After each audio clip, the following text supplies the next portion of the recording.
What's going on, guys? It's Tony with Urban Girl Scout Media, living the dream as always, and coming to you today to do a little video game chat. Today I'm going to talk about Lord of the Rings Conquest, specifically the version for PlayStation 3. And let's just go ahead and jump right into the fact that if you played any of the Star Wars Battlefront or Dynasty Warrior games, this is a game that's kind of in that same wheelhouse, same style.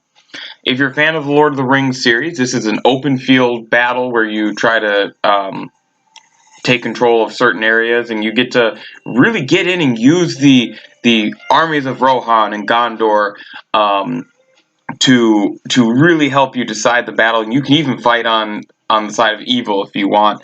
And it's just a really well-rounded game, in my opinion. Now, overall, I looked up to see before I did this kind of what people reacted to the game with, and it didn't really land. Like, a lot of people just didn't feel that great. And I'm not looking for this game to be all-time crusher, but you know, the idea is great. We've gotten so much of this Star Wars Battlefront that I think Lord of the Rings is kind of retreading that ability to play that game style. But I thought the game was good overall. There's a few different modes where you can just do quick action. You can do like a War of the Ring, which is their campaign mode. And they do give you scenes and clips, and it does kind of run along with the story itself. So it's not like you're doing this whole separate thing that has nothing to do with the story. Just like with Star Wars Battlefront and with Dynasty Warriors, you do get different classes of warriors. Like, you have or fighters, I guess I should say, because one of the classes is actually warriors, which they focus on swords, right? You have your mages, you have your archers, and you have the scouts. And the good and bad sides of this battle both have their own versions of them. I do believe, just like in Star Wars Battlefront, you do have the ability to summon some bigger main characters, if you will. Your Aragorns, your Gandalfs, was it the Night King? Is that his name? I don't fucking know. But you really do get an opportunity to get a lot of the characters in this game. So it's fun.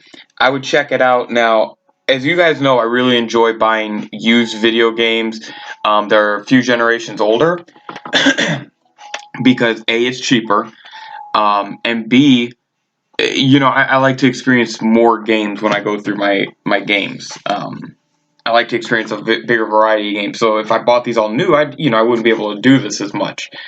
I think I spent about $10 on this game, and I feel like that was a great deal. I really do.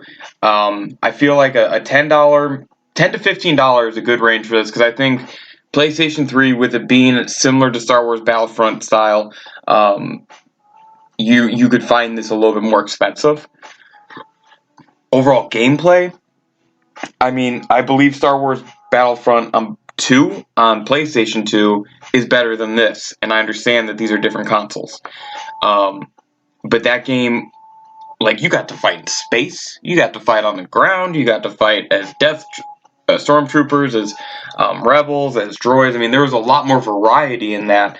This is a little more limited, because remember, this came out, I believe this came out before the second set of movies came out, so they didn't really, I don't think they had as much from those characters, if I'm not mistaken, and thank God, because those movies weren't that good. But that's all I got. So I guess if I was going to give this a rating, I would say probably 3 out of 5 stars. It has some good replayability. You can get online, although the PlayStation 3 network's a little bit harder to find a full room of players with. And I do think if you enjoy that kind of medieval setting with that battle theme or battle system, this is definitely worth a check. So go ahead and check it out, guys. Thank you so much. This is Tony K, Urban Girl Scout Media. We just talked about The Lord of the Rings Conquest on PlayStation 3.